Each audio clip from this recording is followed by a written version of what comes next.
I'm John Torres. I'm a columnist for Florida State newspaper and the creator of the podcast Murder on the Space Coast.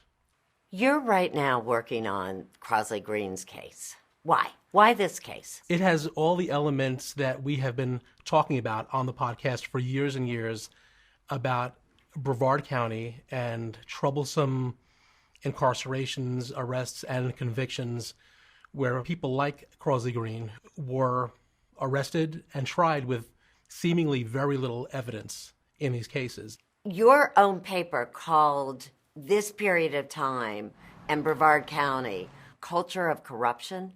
What do you mean by that? Well, it just seemed like investigations weren't really followed through. I mean, a perfect example is the William Dillon case. He was a high school dropout.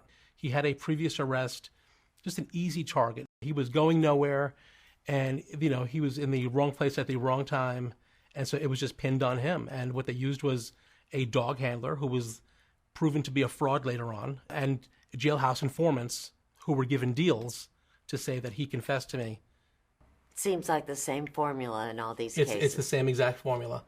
But how unusual is it? How many have these cases, real questionable cases from that period of time? I think it's highly unusual. With the podcast, we have done the cases of Wilton Dedge, William Dillon, Juan Ramos. You have 3 overturned, 2 by DNA, 1 by a second jury trial when the dog evidence could not be introduced. That was Juan Ramos, who was also sentenced to die. The Florida Supreme Court overturned it because it called the dog junk science and unproven. I mean, describe Brevard County, Mims, Titusville in the late 1980s. Is there a way of putting this in context?